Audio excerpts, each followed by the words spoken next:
and people couldn't work. And I didn't even like talk about graduation, which is funny, like back-to-back graduations, there was like an issue. There wasn't like a in-person graduation. It was all through Zoom. Like we were popping bottles of champagne, getting all turned up on Zoom. And that's what happened, during the graduation class. But more importantly, we got during COVID so many inquiries for virtual tours based on the fact that just people needed it. Like there were so many people, man, who they would call us in Philadelphia, they would call us in Jersey, all these other areas, restaurants, bars. Hey, we need to get like a virtual tour so people can come to our space, check out it online. We still can serve food, like we still can do it, but like that's a way that we wanted to kind of boost sales. And then on top of that, for real estate, people couldn't go to the actual showings. I mean, sometimes they could, whatever you want to do, but we would do virtual tours of those units, put it online so people can actually buy online without checking it out. So that's ultimately what happened. And then the big growth moment, Sean, was I said, okay, we have a Google business profile in Philly. Why don't I make a Google business profile in like Ohio, in Columbus? I can have a photographer essentially partner with us. We can use their office address under an NDA of Momentum 360, and we essentially work in Columbus, Ohio now, right? Yeah. Did that a couple weeks later. Oh, we start getting reviews. We start getting jobs in Columbus, Ohio. I'm like, okay, I'm onto something here. Then we made it one in Chicago, New York, Boston, LA. Before we knew it, I think we had like 50, I think one for every like big city in America. We had a Google business profile. So as you can imagine, we were getting calls like out the wazoo. Like my phone was always like on fire. It was about to like blow up. It was so hot. And I had to hire a sales team. We had to hire like a director of operations. I had a couple people in the Philippines who were, I still to this day, who still work for me. They're amazing, who do the editing and all the post-production. So the company grew like exponentially in that time period where during COVID, without COVID, we wouldn't have had the growth spurt to get to this point now. So it's just funny, like, energy and just like perfect moments. And just like when the opportunity presents itself, like, fight or flight, like, are you going to run or are you going to like seize the moment? So I firmly believe that was like one of the things that happened in my life for the better.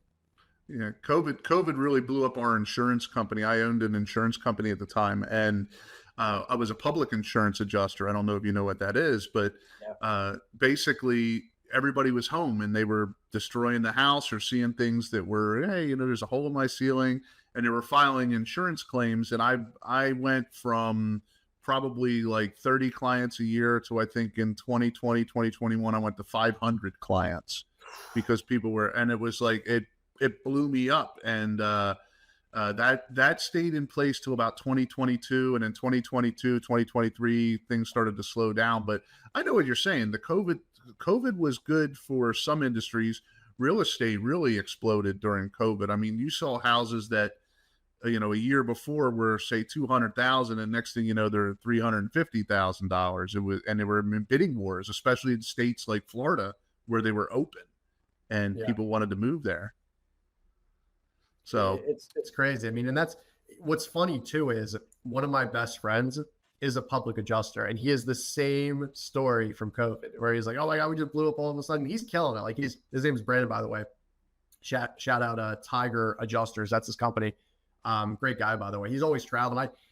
This guy must put on more flight miles than like an actual pilot, like in a day to day. Like he's going to Florida, he's going to all these cool places. But that's awesome, man. Yeah, it was a good time to do that kind of work for sure. Yeah, public adjusting is very interesting. We did a cross country travel to California where we went out to the fires out in California, and that was my last hurrah. So now I just do podcasting. I don't really do the public adjusting anymore. It's sometimes you got to step away.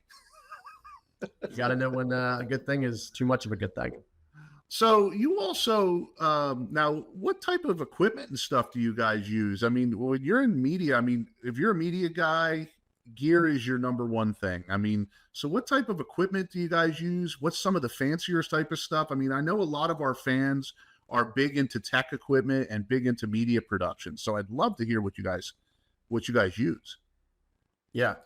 So I'll kind of just start with the virtual tours. There's two separate kind of virtual tours out there, Sean. There's the 360 virtual tour where we just take a 360 camera, such as like a Ricoh Theta Z1 or a Ricoh Theta X. That seems to be, in my opinion, the best camera for those 360 panos. Essentially, it takes I want to say maybe like 20, 25 panos incorporating all those different scans. And then we actually have to manually stitch it together. And then the second virtual tour kind of style out there is a 3D virtual tour software. So those are like, I'm sure you know what Matterport is, especially Matterport, yeah. Yeah. So that's like a 3D scan using LiDAR technology. So Matterport, essentially, we would take, you know how easy it is. Press a button, does the 360 scan. That's like a 3D model. So that's essentially like a 3D, rendition of it. Two separate things, but now you have crazy things that, like, I think the camera that we had the most success in was it's called a BLK Leica 360. It's like 30, if you were to buy it, it's like 30 grand. Essentially, you can go into like a huge space. It's really built like these large commercial spaces, right? You press one button and then the tour is done. The tour is finished. You can go inside, you can go outside.